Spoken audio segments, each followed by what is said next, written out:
Hello all, welcome back to another new video of learn with Bhavna. हम MSOE 001 के questions कर रहे हैं that can come in your June 2025 exam. हमने already 9 question complete कर लिए जो कि आपको प्लेलिस्ट में मिल जाएंगे। MSOE 001 जून 25 एग्जाम के नाम से प्लेलिस्ट है and you will find each and every question video in that playlist. Now this is our 10th question. जो हमने क्वेश्चन 1 to 9 है वो सारे कंप्लीट किए हैं जो हमने लास्ट क्वेश्चन किया था एजुकेशन फॉर ऑल। उसके बाद 7th 8th and 9th question already upload कर दिया है मैंने प्लेलिस्ट में। इनकी वीडियो ऑलरेडी बनी हुई थी सो मैंने वहाँ पे प्लेलिस्ट में आपके लिए डाल दिया ताकि आपको बार बार स्क्रॉल ना करना पड़े, आपको वन प्लेस पे सारी वीडियोस सारे क्वेश्चन की वीडियोस मिल जाएं। Now we are doing question 10 जो कि हमें बात करनी है कि एजुकेशन का क्या रोल है सोसाइटी के अंदर चेंजेस लाने में एंड सोसाइटी को डेफिनेटली बेटर करने में। Now when we talk about education and its role in society, तो हमें पता है कि एजुकेशन एक सबसे पावरफुल टूल है किसी भी सोसाइटी के अंदर चेंजेस लाने में एंड सोसाइटी को बेटर करने में। ये सिर्फ लर्निंग की बात नहीं होती है एजुकेशन में, बट ये शेप करता है किसी भी सोसाइटी की वैल्यूज़ को, आइडियाज़ को, बिहेवियर को एंड लोगों के एटीट्यूड को। एजुकेशन हेल्प करता है इंडिविजुअल्स को कि वो जो भी ट्रेडिशंस फॉलो हो रहे हैं, जिस तरीके की जो विचारधारा जो सोसाइटी के अंदर है उसको वो चैलेंज कर सकें, क्वेश्चन कर सकें। अगर कोई किसी के ऊपर दबाव डाल रहा है, कोई किसी को बुरा ट्रीट कर रहा है, उसको वो रेजिस्ट कर सके, उसके खिलाफ वो आवाज़ उठा सके और एक ऐसी सोसाइटी बनाई जाए जो जहाँ पे हर एक इंसान का इक्वल पार्टिसिपेशन हो एंड एक better society for the betterment of each and every individual create की जा सके। इस तरीके से ये एजुकेशन अपने आप में एक वहीकल की तरह काम करता है। वहीकल मतलब कोई भी साधन की तरह काम करता है जहाँ पे लोगों को एम्पावरमेंट भी मिलती है एंड कलेक्टिव सोसाइटी की प्रोग्रेस भी होती है। तो फर्स्ट ऑफ ऑल जो एजुकेशन है वो एजेंट की तरह वर्क करता है सोशल चेंज के लिए। तो मतलब कि यहाँ पे एजुकेशन के द्वारा सोशल चेंज सोसाइटी के अंदर लाया जाता है। अब एजुकेशन से अवेयरनेस आती है, नॉलेज लोगों की बढ़ती है जो कि हेल्प करती है लोगों को सोशल इश्यूज़ के बारे में अंडरस्टैंड करने के लिए, whether that is caste discrimination, gender inequality, poverty या फिर इन्वायरमेंटल प्रॉब्लम्स। तो इन सब इश्यूज़ के अराउंड अवेयरनेस और नॉलेज एजुकेशन के द्वारा ही स्प्रेड की जाती है, एजुकेशन के द्वारा ही लोगों को पता चलती है।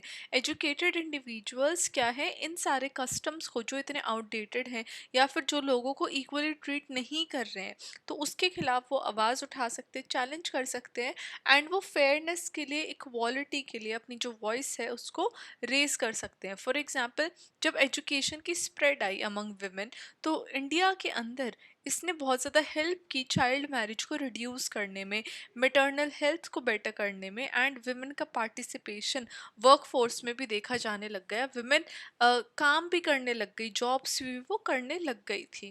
Now second is education promotes democratic values. अब एजुकेशन एनकरेज करता है वैल्यूज़ लाने में विद इन द सोसाइटी, जैसे कि इक्वालिटी, लिबर्टी, जस्टिस, टॉलरेंस, जो कि बहुत ज़्यादा ज़रूरी है एक डेमोक्रेटिक सोसाइटी के अंदर।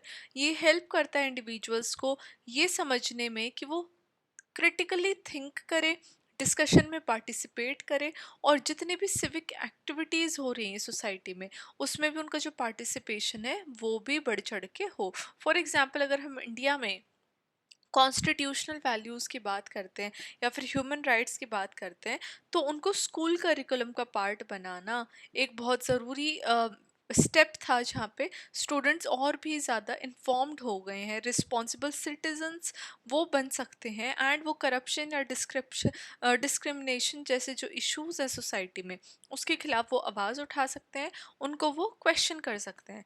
Third is education help weaken traditional hierarchies. Education जैसे कि चैलेंज करता है कैसे भी हायरार्कीज हो, कैसा भी डिस्क्रिमिनेशन हो कास्ट, क्लास, जेंडर के बेसिस पे, तो यहाँ पे लोअर और मार्जिनलाइज ग्रुप को भी बहुत ज़्यादा कॉन्फिडेंस आता है कि वो अपने जो उनके खिलाफ चीज़ें हो रही हैं, इनजस्टिस जो हो रहा है, उनको जो इक्वली ट्रीटमेंट नहीं मिल रही है सोसाइटी में, उसके अगेंस्ट वो फाइट करे, उसके अगेंस्ट वो अपनी आवाज़ उठाए और अपने राइट्स के लिए वो डिमांड करें।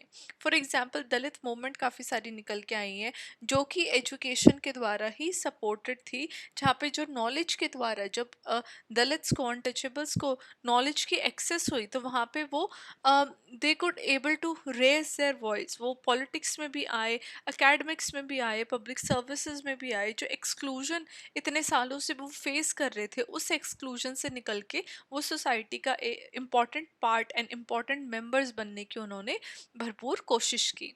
Fourth is education encourages economic and technological reform.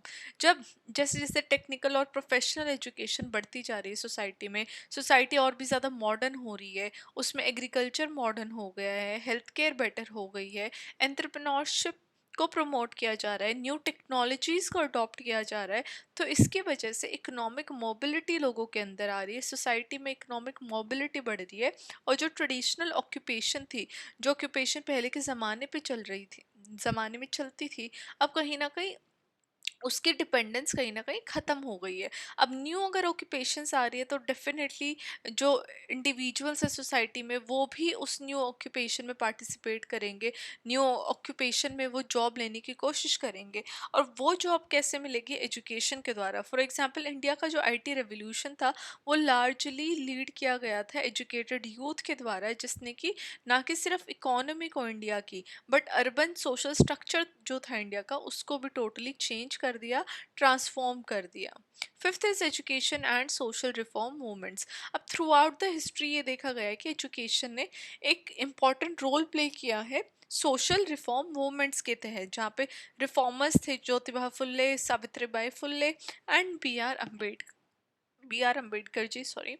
उन्होंने एम्फसाइज किया कि एजुकेशन कैसे एक इम्पॉर्टेंट टूल बन सकती है ओप्रेस्ड या मार्जिनलाइज कम्युनिटीज़ को अपलिफ्ट करने में, उनके लिए बेटरमेंट करने में। फॉर एग्जांपल अम्बेडकर जी का एक फेमस कोट है कि एजुटेट एंड ऑर्गेनाइज, जहाँ पे वो दलित्स को इंस्पायर कर रहे थे कि वो नॉलेज के द्वारा अपने अंदर चेंज लेके आए एंड अपनी बेटरमेंट के लिए वॉइस रेज करें। अब जो क्रिटिकल पर्सपेक्टिव है, मतलब कि क्या लिमिटेशंस हैं एजुकेशन की चेंज को प्रमोट करने में। एजुकेशन, सिर्फ एजुकेशन के द्वारा चेंज सोसाइटी में नहीं लाया जा सकता है जब तक जो हमारा सोशल, इकोनॉमिकल और जो पॉलिटिकल स्ट्रक्चर्स हैं वहाँ पे अनइक्वालिटी, यहाँ या फिर वहाँ पे डिस्क्रिमिनेशन या एक तरीके से भी कैसे करप्शन अगर वहाँ पे रहेगा, तो काफ़ी सारे केसेस में जो एजुकेशनल इंस्टीट्यूशंस हैं उनके द्वारा ही इनइक्वालिटी सोसाइटीज़ में लाई जाती हैं। कैसे? First of all elite domination हमें देखने को मिलता है स्कूल्स के अंदर, जो कि प्राइवेट और इंग्लिश मीडियम स्कूल्स हैं वहाँ पे अपर क्लास हमें ज़्यादा देखने को मिलती है, वहीं पे जो पुअर चिल्ड्रन है वो अंडर रिसोर्स्ड गवर्नमेंट स्कूल्स में ही उनका जो दाखिला है वो रहता है, बिकॉज उनके पास इतने रिसोर्सेज नहीं होते हैं कि वो अच्छे प्राइवेट इंग्लिश मीडियम स्कूल में अपने बच्चों को भेजे। Second is hidden curriculum. काफ़ी सारे स्कूल ओबीडियंस को प्रमोट करते हैं, रोट लर्निंग मतलब कि रट्टा मारने को प्रमोट करते हैं रैदर देन क्रिटिकल थिंकिंग। तो ये जो हिडन करिकुलम है जहाँ पे क्रिटिकल थिंकिंग बच्चों की प्रमोट नहीं की जा रही है, तो उससे बच्चे कभी भी जो स्मार्ट डिसीजन है, जो स्मार्ट क्वेश्चनिंग है, वो कभी नहीं कर पाते हैं। Third is gender and caste biases. देखो पॉलिसीज़ तो बहुत सारी आई हैं, बट जो डिस्क्रिमिनेशन है जो सोसाइटी के अंदर जो बसा हुआ है, जो कि मे बी फैमिली से ही स्टार्ट हो जाता है कि गर्ल्स को नहीं पढ़ाना, या फिर स्कूल्स के अंदर लोअर कास्ट वाले जो बच्चे हैं उनको अलग बिठा देना, उनका एडमिशन नहीं लेना, ये आज भी क्लासरूम के अंदर ये हमें देखने को मिलता है।